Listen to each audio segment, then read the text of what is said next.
Hi, friends. Welcome to chapel. Today is Friday, April 17th, and we are missing you like crazy, but we have a special treat for you today because Miss Laura Nelson is going to deliver an encouraging chapel message for you.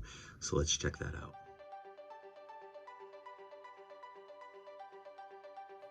Hello, friends. It's Miss Laura from Trinity Lutheran Church and School, and I am so excited that Pastor Jamie asked me to prepare a chapel message for you all.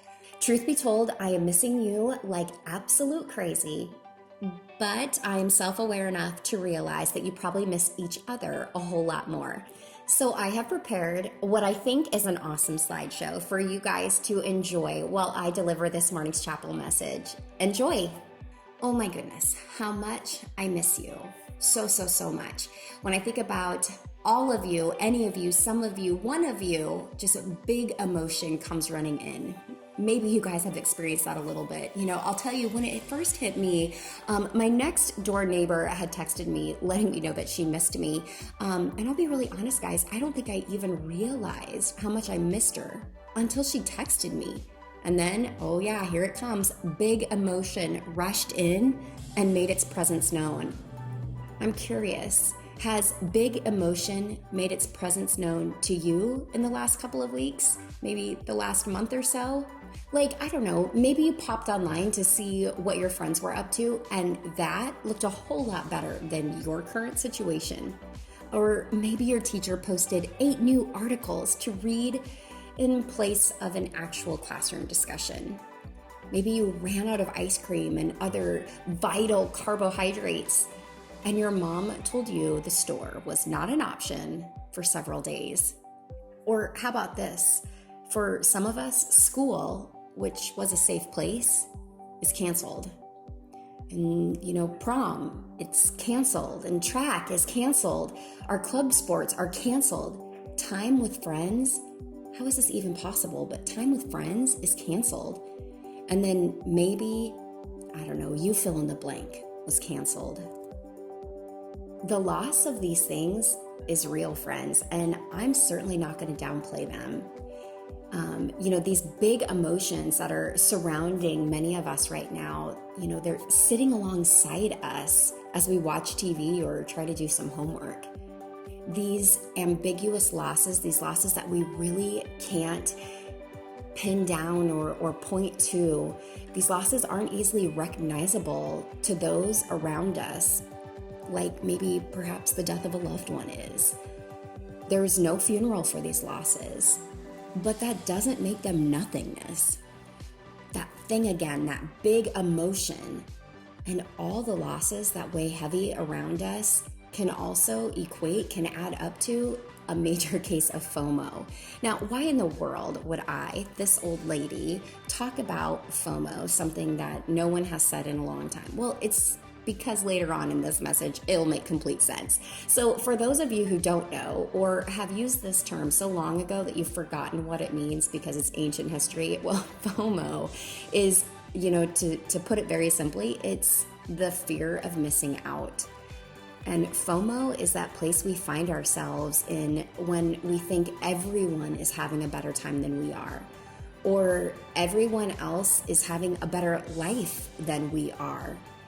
It's easy to have FOMO when life is normal. Now, with big emotion hanging out all around us and boredom stalking our days, we might especially find ourselves in a place where we are wondering what everyone else is up to. And then that turns quickly to, clearly they are having a way better time than me. We experience FOMO as anxiety and vague restlessness, sometimes a sense of heaviness or sadness. What we'd really rather have is joy. And we're in luck. At the end of the day, joy itself is something Jesus gives us. He just gives it to us. It's not dependent on quarantine or world upheaval, kind of what we're experiencing right now. We have joy while we're sad about missing out on things. Here's the really cool thing, guys. God leaves room for both. He hears both. And I've kind of come up with 3 ways to engage in the joy Jesus gives us and find some, okay, don't make fun, some JOMO, or the joy of missing out. I think you guys are really gonna like this. Stick with me, okay? Amidst all of the anxiety, boredom, and big emotion, here are 3 examples of ways that you guys can find some JOMO in your life. 1, look for Jesus in the smallest things. Social media and our world, the media, all of this, it's about the big moments of life. But anxiety and pain is reduced when we find joy in the littlest moments of life. Even when life seems mediocre, God is at work. Life might look quieter right now, so maybe we have more moments to reflect on what God is doing in our day.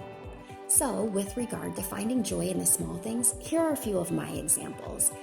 God gave me an awesome husband, and he has now become my coworker because we're working from the same dining room table.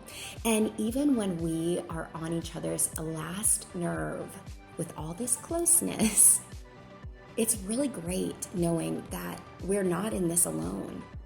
Here's another example. God gave some inventor somewhere the idea of video chatting. And he also gave me the freedom to say, I've had enough video chatting for today. Or this one, for example.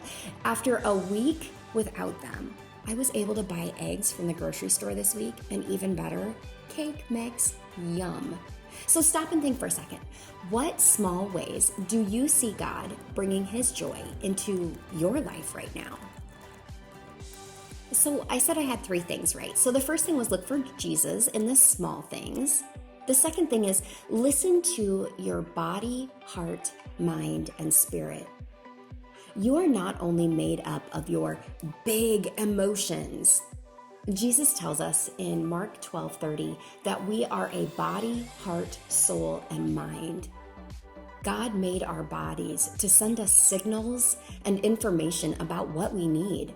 When we listen to our thoughts, our hearts, our bodies, and the Spirit God put inside us at our baptism, we can more accurately identify what we need to replace when we're missing something, rather than getting all worked up about the stuff we think we might be missing. So my suggestion is, well, just listen for a second. Stop, pause, slow down, and ask yourself, what are my thoughts about quarantine and life right now? What am I feeling? Am I tired, sad, hungry, content, or something else? What do I need from my friends and family? Can I tell them? What do I need or want from God? So the first thing was look for Jesus in the small things. The second thing was listen to your body, heart, mind, and spirit.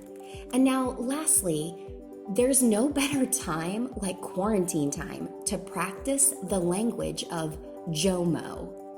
Sometimes we just practice saying truth, even when it's hard to believe. Isaiah 52:9 is one of my favorite verses for finding some language of joy in Jesus. It goes like this: burst into songs of joy together, you ruins of Jerusalem, for the Lord has comforted his people. He has redeemed Jerusalem. When life feels in ruins or really just super mundane, we can sing and say and shout joy because God never fails to show up with joy. Jesus is our comfort when the anxiety or sadness of FOMO creeps in. Remember this, Jesus is our redemption when we're a little or a lot afraid of the hard things that are happening in this world. Big emotions will come, and that's okay. We were made that way by God. They remind us that God is bigger. Jesus' joy is bigger.